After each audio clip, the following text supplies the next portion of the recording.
Hello everyone, welcome to the program. This is Politics Today, live on Channels Television. I'm Sean Kimale here in Abuja. We have so much lined up for you tonight on the program, and we'll try as much as possible within the constraint of time that we have. We are bringing you some of the latest stories from what the military says about those rumors about coup to the state of the economy, what President Obasanjo said today, and some other issues. We'll be bringing you up to speed with what is happening in Edo State. It does look like there might be some legal trouble for the APC. Where are they headed? We'll be getting details of what is happening within the APC in Edo State. But we will get someone from the National Assembly to give us an insight. What are their interventions in making sure that the hardship in the land is, the tide is stemmed, and there is a U-turn, a 360-degree turn in what has become a major crisis in our economy? We'll be hearing from a member of the National Assembly tonight on the program. But first and foremost, let's check out some of your political roundup stories.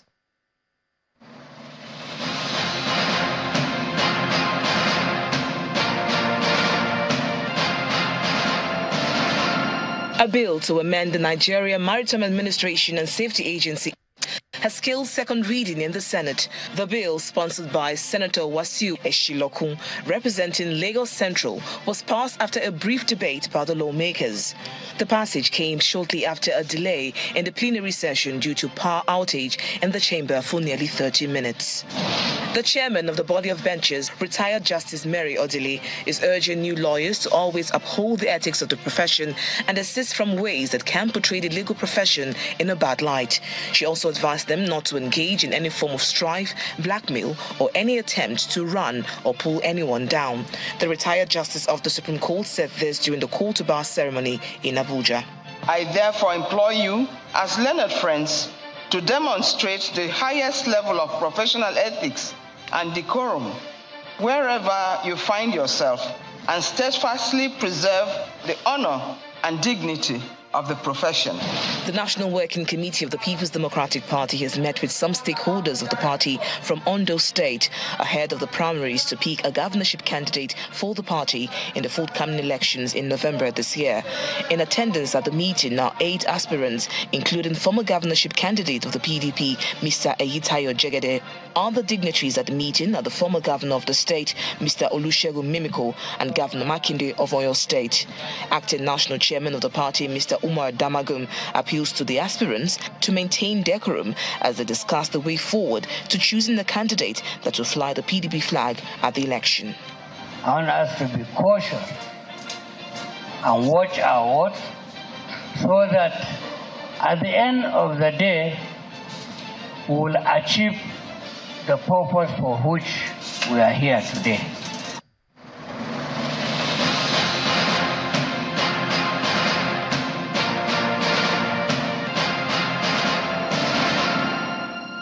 There you have it. You've been now brought up to speed with your latest stories coming across the country.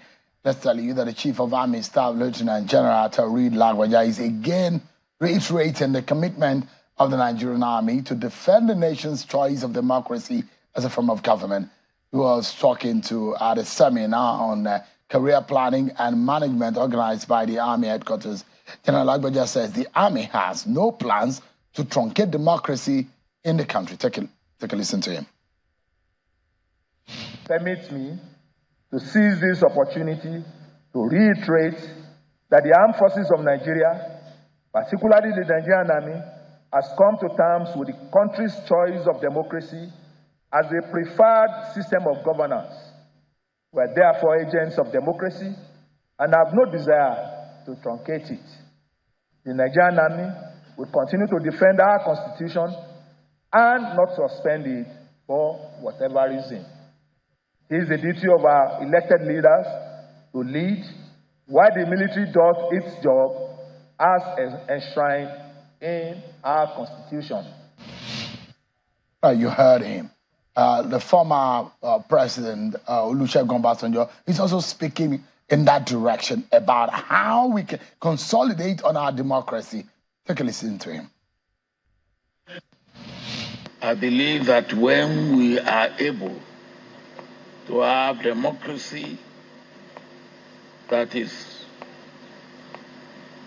African in content, sufficiently African in content, in culture, and in history, and in practice.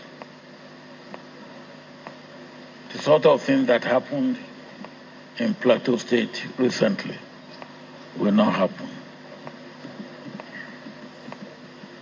Because the idea of, well, we will win by hook or by crook, and you go to court. There will be no question of going to court because you won't have to win by hook or by crook. That is, this is some of the words from the former President Olusegun Obasanjo.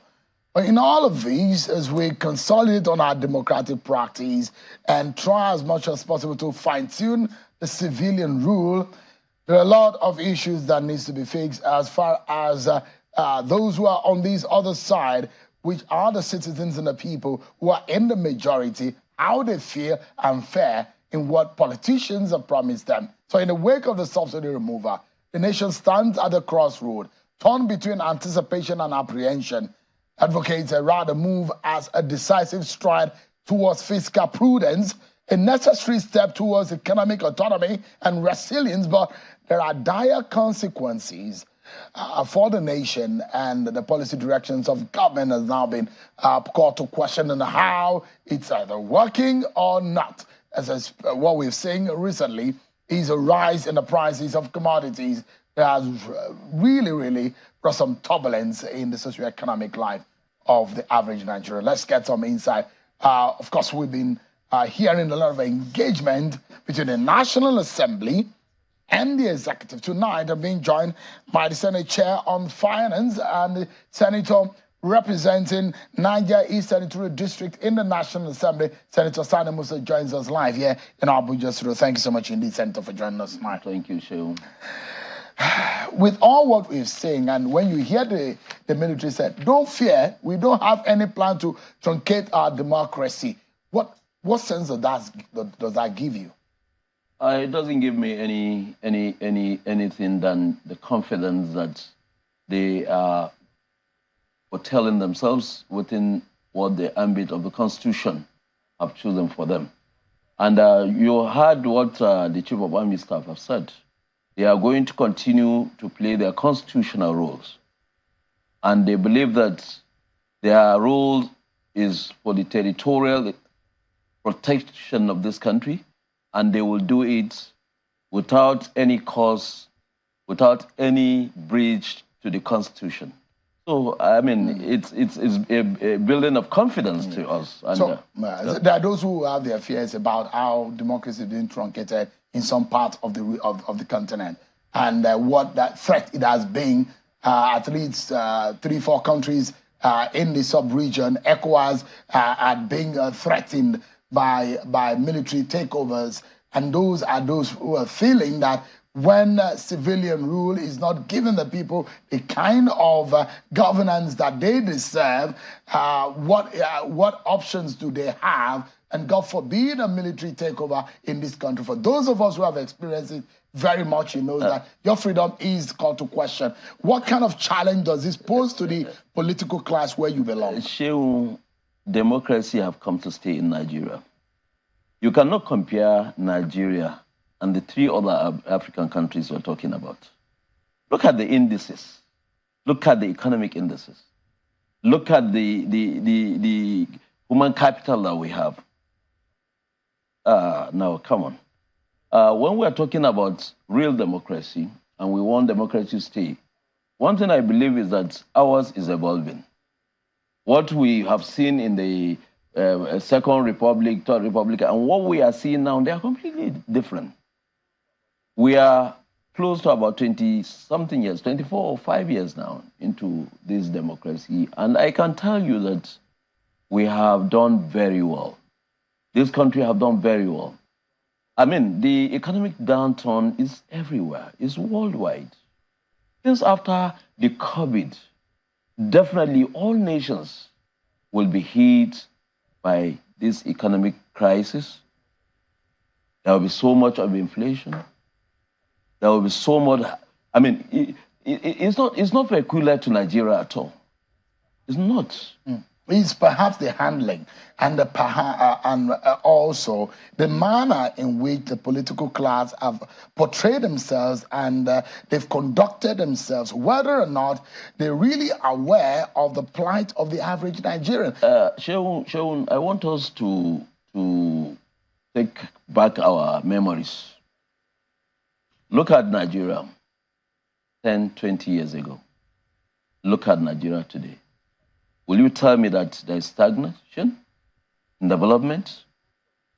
And the kind of growth that you are talking about, I mean, in a country of over 200 million Nigerians, all we need to do is to have a long-term planning. Do we have it? And that is what we are trying to do now.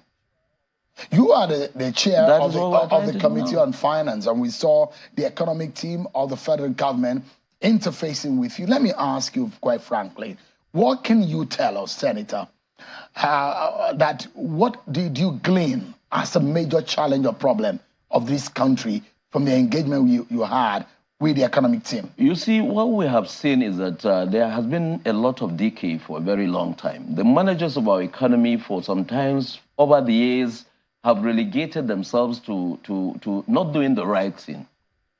There was no synergy between our fiscal and monetary policies before now. And now that this government have identified those things as the major problems and trying to put those things, it's not going to be easy. Like, it's not just something like you said, 1 + 1 and you get 2. No. There are quite some things that you have to take time to make them right again. I give you a simple example. We are talking about backward integration. For how many years we've been talking about backward integration?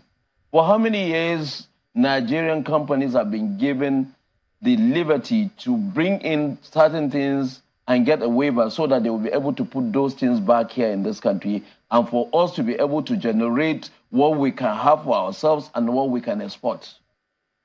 Do they abide by it? So if previous administration have paid lip services to issues of economic growth, and then not even looking at how our population, we are having implosion in our population. Nobody is caring to know what is going on. So this government came with a decisive decisions that in the long run, you will see that so many things will change. I know that you are going to talk about Nigerians, there are a lot of suffering. Yes, there are a lot of suffering. But the decision of Mr. President, I'm not faulting it. And I don't think any right-thinking economist will fault what Mr. President have done in removing the subsidies, in trying to bridge our foreign exchange market. And then trying to say, look, we are not going to bring in anything into this country like food. We have every potential to be able to feed ourselves. I mean, it takes a leader to be bold to do it, no matter the circumstances. So when people are saying, oh, there's so much suffering, yes, there will be so much suffering. But what do? We all have to put our heads together and find a way that we will get ourselves out of where we have found ourselves. There are those who have argued that what the president met, well, the President Bola Tinubu government met on the ground on the 29th of May, was more or less a disaster of an economy, that the economy was in tatters. And those who believe that the 8 years of President Muhammadu Buhari was so retrogressive that it set us back 20 years. And those who will argue that the CBN and the manner in which they operated had given the nation cause for concern. For example, those who say, oh, what was the Senate, the House of Reps, what were they looking at? And that our economy was plummeting to that extent. And you gave approvals, you and your colleagues, to some of the policies of the CBN and to some of the approvals that are government. And those who have argued that, look, the governor of Edo State, Governor Obaseki, had argued that that government was busy printing money. And that came to light again after the government left office. Is it fair on Nigerians what has happened to us in the past? Sheun, I've told you, we have refused to manage our developmental plan. We used to have a rolling plan in this country. I can remember those days we used to have rolling plans over maybe 10, 20 years. We do not have them now, and we don't follow them. And we allow anyone that comes in to say, look, this is the policy that will work for this country, and let's do it. Not really looking in-depthly, how will those policies feature? Now, we have had a government where they have recklessly, I will say it, recklessly, allow the physical responsibility to be relegated. Now we have a government that is saying we must take responsibility of our Physical Responsibility Act. We must act on it, and we must make sure that things are going right. When you said government has spent, government has done this, one thing I believe is that from the inception of democracy in this country, we did not get it right. Our leaders, when they came in, maybe they just want to win elections.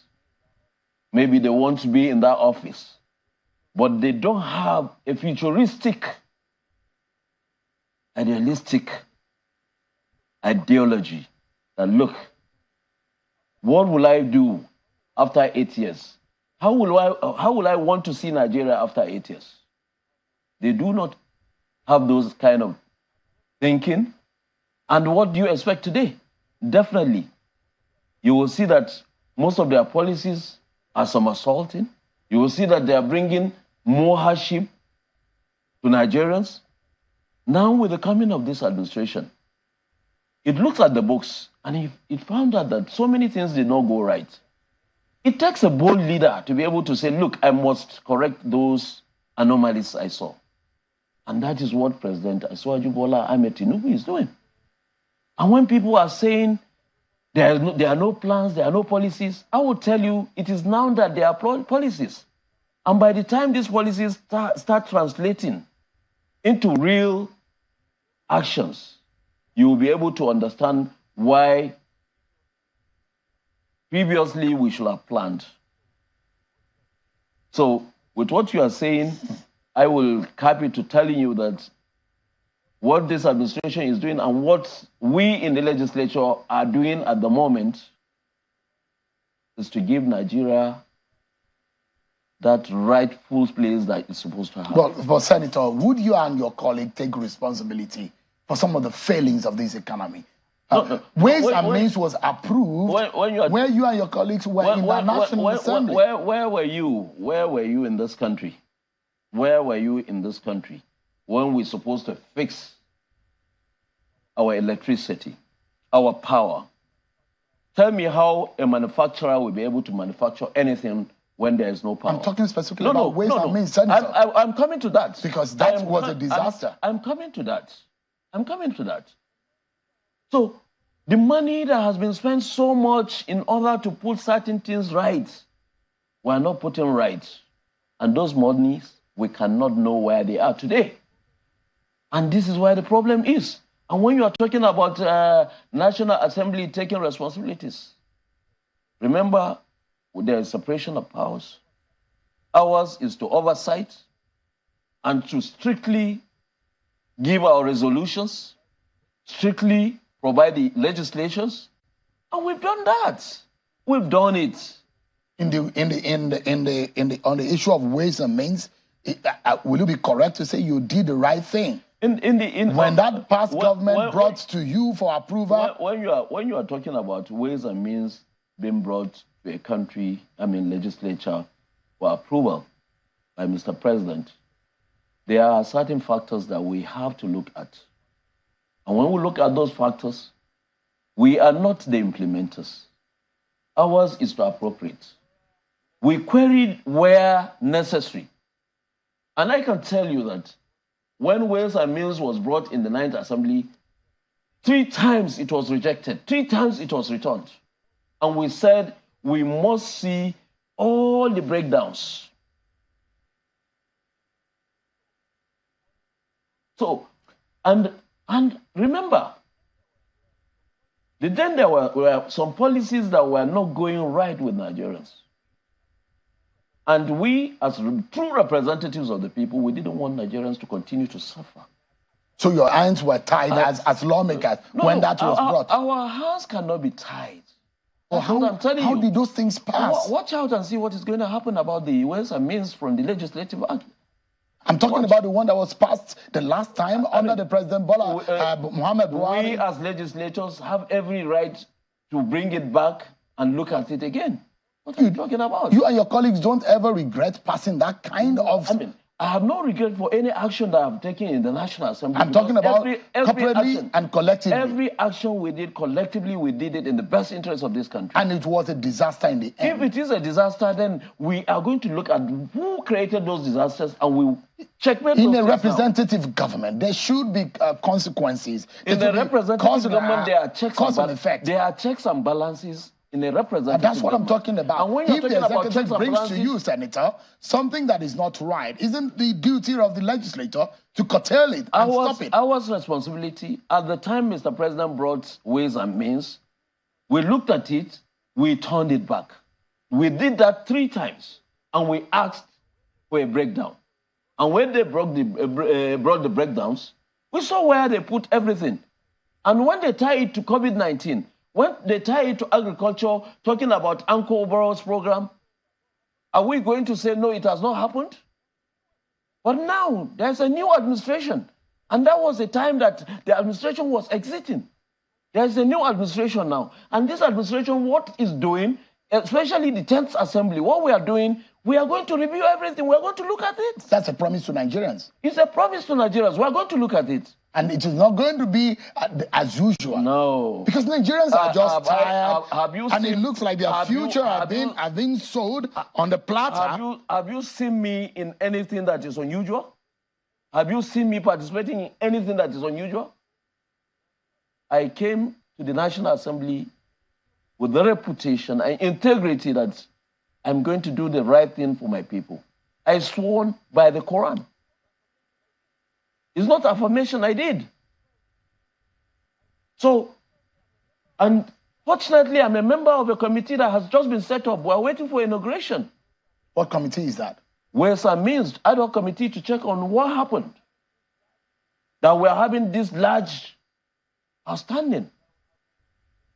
That has been having a tenure of 40 years, 9% interest. Sure, why not we talk of ways forward? Why don't we talk about how we want to change Nigeria for good? Ask me what President... That's what we're talking about, Senator. And I'd like to ask you quickly, I mean, when you talked about the fact that there's a need for planning, a futuristic approach to the manner in which government approach things. And I give a global perspective. You look at some of the communist economy, they have plans from annual plans to 5-year plan. And if you look at some socialist economies, you look at 15 to 20 years plan. What are you proposing that Nigeria should have? No, you see, Nigeria, we used to have a rolling plan. But I can tell you with the renewed hope policies that the agenda that Mr. President is coming in, came in with, I think it's a plan that Nigeria, within the next decade, we are going to be one of the advanced countries of this world. Economically. What gives you that confidence? I have full confidence because what we are initiating today is futuristic. Look at, today we are just a monolithic economy. Major of our income is coming, and that is the reason why today we are facing the issue of Forex.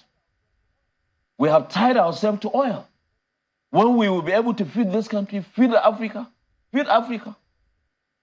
just Niger State, we have over 74,000 square kilometers of arable land.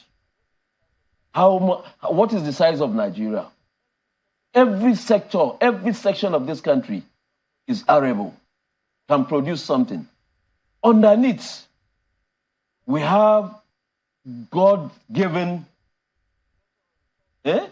natural resources from gold, tantalite, call them, lithium, everything we have it. What is stopping us from then using our human capital to develop these things. Why? Why not? Because why can't we do it? Those who even so that is why we are putting this plan. I mean, we have since those who argue that the discovery of oil is probably one of the disasters to the development of this country. Let me ask you. Well, interestingly, Africa economies are one of the fastest growing economies in the world today. It tells you that Africa is rising. But unfortunately, if African leaders are not able to rise up and deal with some of what has become a cultural melee and what has set us back over the years, bad leadership, we will not be able to move forward. How are we able to say this is what we stand for? We were known for cocoa at some point. We're known for granules. We're known for rubber. We're known for textiles sometimes ago. All of those heritage and legacies have been swept away by years of corruption. And now Nigeria is hanging on production of oil that we cannot even to finish the production on the ground. What can Nigeria say in the next 5 years it will be able to be known for? This administration is not tying itself to oil. This administration is trying to open up all areas that you think will be self-sufficient. And again, let me tell you, this government is working on investing so much in infrastructure. You cannot have anything when the infrastructure is decayed. For how long? Where were you when so much billions of dollars were spent in this country to give us electricity and there is no electricity? Where were you? Railway is not working. Where were you? Today we have a president with a foresight. The blueprint that he's coming in, or he has came in with, I don't know why you think it's just like pressing a button and the whole country will transform. Anybody who understands the economy knows that economy is not really 1 + 1. But we do also know that our economy is very sensitive, that if you do not take the right decision, just one decision, policy decision of removal of subsidies, see where we are today. And that's why those who are critical of this government are saying, do the right thing and be strategic. And that is why I'm telling you about the infrastructure. There's more money now coming in, and there will be more infrastructural developments that will take place. So when you are talking about long-term plan, look at it. Imagine if we have railway running from Kano to Lagos. Imagine we are taking agricultural produce from Kano to Lagos.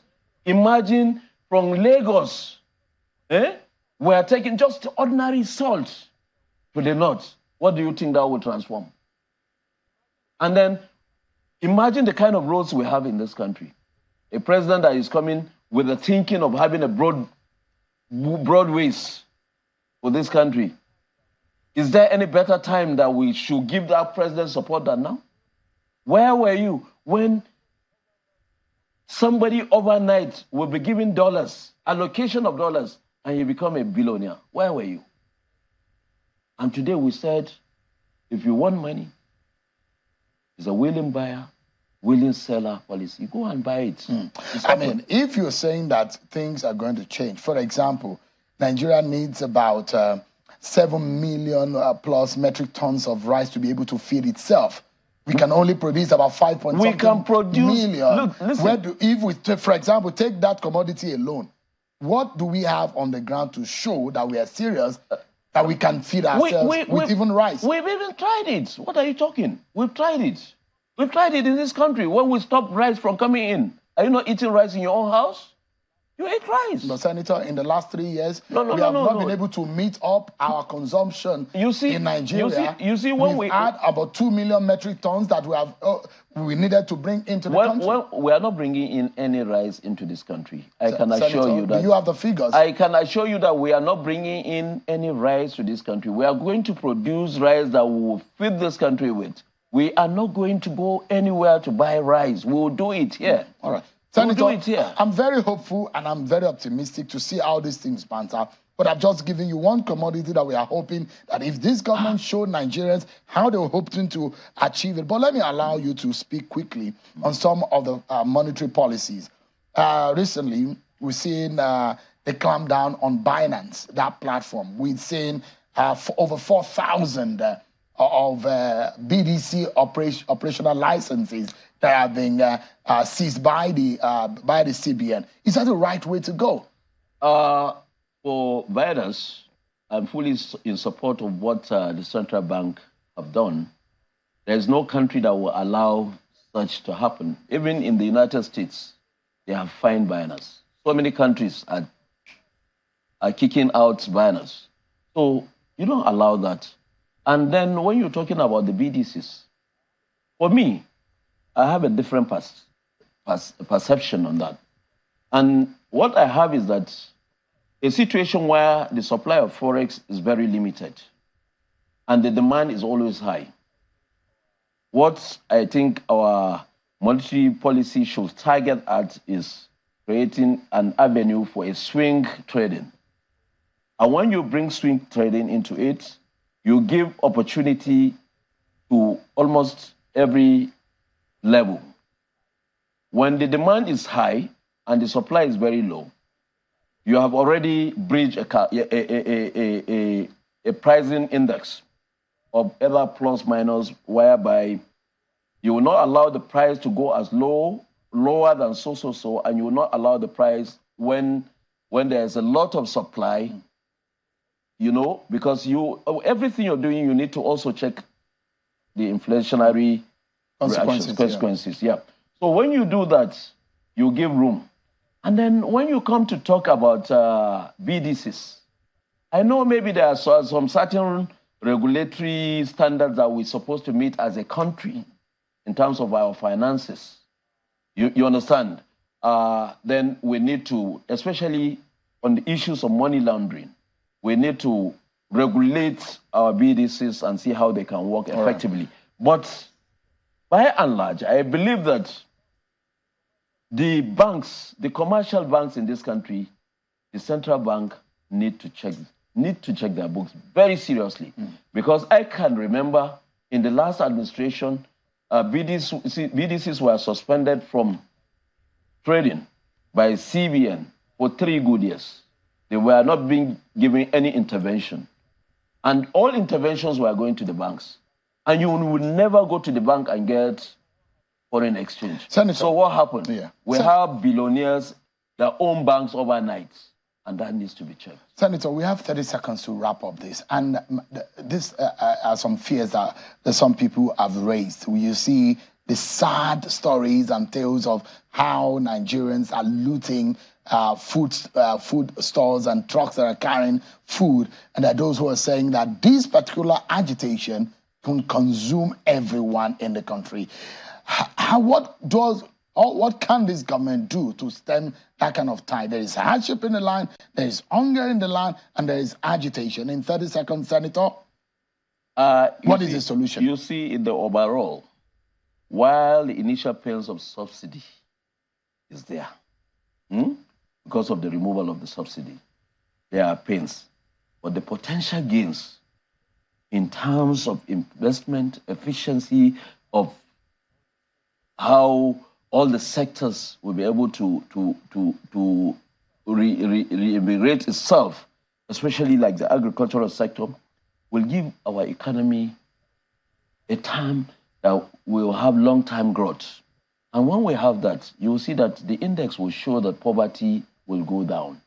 And by that time, people will... But in the short time now, I'm not one that also agree with palliatives. But if we must do justice ourselves all, it's a time that every Nigerian need to go back to the farm. All right. Senator. Every Nigerian need to take responsibility and do the right thing. It's not going to breaking places, looting people's property is criminality. Senator, we need to go, but I must sincerely thank you. But it's a pleasure having you talk to us on some of this very naughty issue. Senator Sani Musa is the chair of the Finance Committee in the Senate and also a senator representing Niger East in the Senate. Thank you so much indeed. Thank you. On a pleasure shedding light on some of these issues. Thank you very much. Thank you so much indeed. We'll take a break, everyone. When we return, Kasim Afegua will be joining me on the program. There is a petition against the APC to INEC about the emergence of Senator Monday Akeredolu. We're hearing more as Mr. Dennis Idahosa says he is the rightful candidate of the APC in Edo State. Join us again, everyone.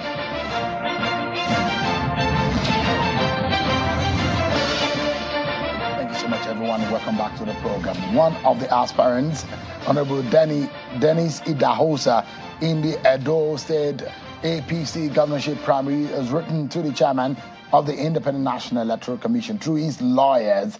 Mr. Mahmoud Yakubu has been petitioned at INEC not to accept any other name as a candidate of the APC apart from him.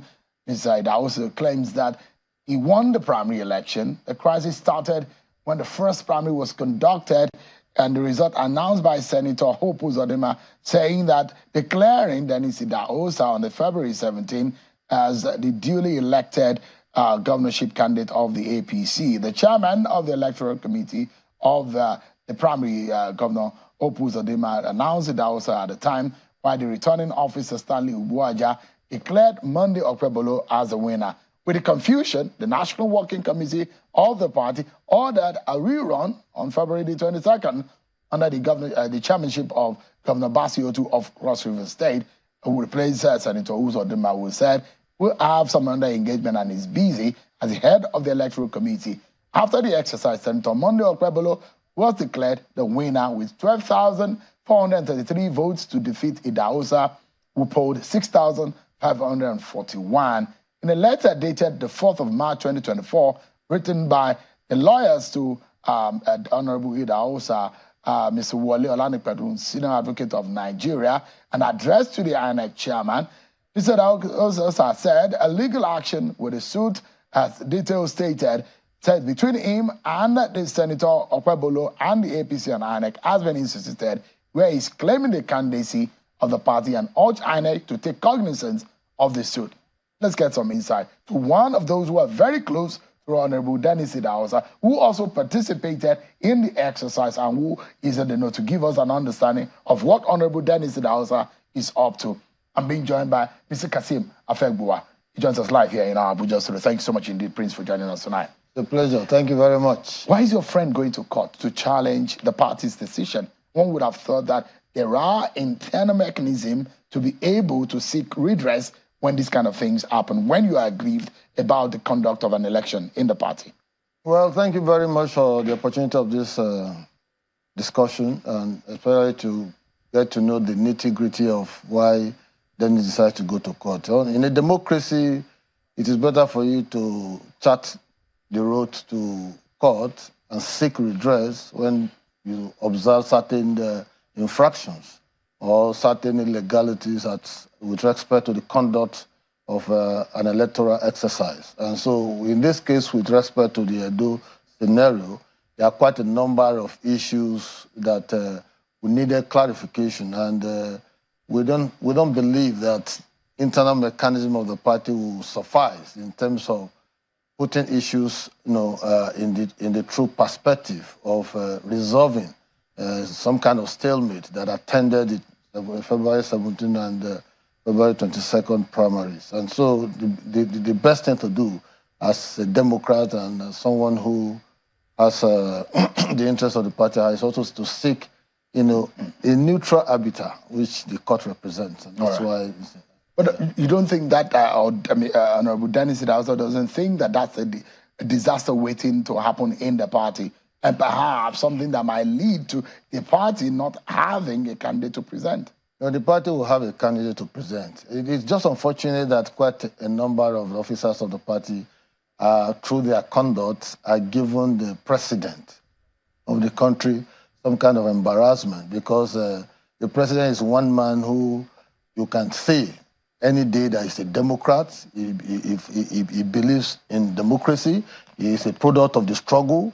He's fought battles before, both in the law courts and on the democratic turf.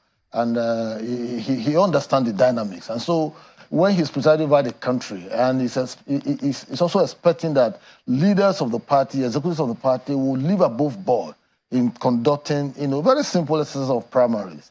And the issue Dennis Idahosa is asking for is very simple. So if you declare that election was inconclusive, it means that there's already a foundation. And that foundation is the February 17th, which Dennis won.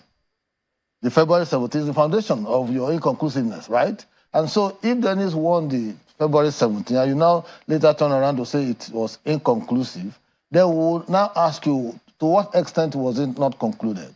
To what extent? So, is it because he hadn't been given certificate of return, it was not concluded, or to what extent? So, and if you look at, let me just land, if you look at also the outcome, the entire members of the committee signed the results. INEC report was positive with that election. Every other person, there was no dissent amongst those who were chosen by the party, National Working Committee, to go and conduct the election from Hope Uzodinma Basio to or down the line. They all signed and appended, and they reported that Dennis Idahosa won that election. And the chairman of the party even congratulated him. All right. Let's make it clear for our viewers tonight. Yes. The issue for determination, which Dennis Idahosa is asking the court to define and to rule on, is whether the election of February the 22nd is a continuation or a standalone. Because he believes that if he had won on the 17th of February, and if the party said that it was a continuation, there was supposed to be added vote, and that he had gotten vote so high that Senator Okpebholo wouldn't have been able to assail in that election. But the question is, it is in the wisdom of the party to determine. The party has determined otherwise against Dennis Idahosa. So what has Dennis Idahosa gleaned from the appeals committee about whether or not it was a standalone? Did the party say it's a rerun or a standalone? You see, while we are waiting for the court to take a definitive stand with respect to the verdict that will come out of that process, we also have to bear in mind that that particular election of February 17 validly elected Dennis Idahosa. If the party hierarchy now decided that it was inconclusive, or even if it was to be a standalone election on February 22nd, there are also procedure, because you need to give INEC 7 days notice if you are going to do fresh election, which was not done. And if it was inconclusive, that means there was already a foundation laid, by the election, by the primaries of February 17th. And to that extent, we were expecting that, okay, you have to bring forward that result and marry it with whatever you did on the 22nd. On the 22nd of February, to produce a fresh result, if that is what you want to do.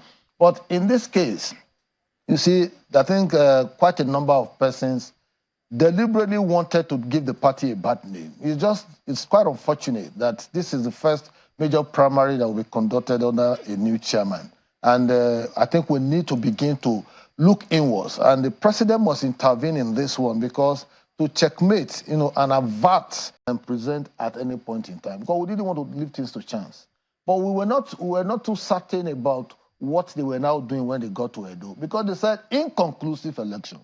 If it is inconclusive, we had in the case of Oshun, under Adeleke and Oyetola, you will conclude by using the foundation. So, Kasim, the question I was going to ask you is that those who insinuated that on the 17th, the results were not fully announced, and the rest of the results were there to be announced, and that was what was supposed to be announced on the 22nd. So if there were, and that's why I wanted to confirm from you, if there were actual voting on the 22nd. Yeah, you see, Sheung, those who were saying that there was no announcement of results on the 17th, they were just trying to be clever by half.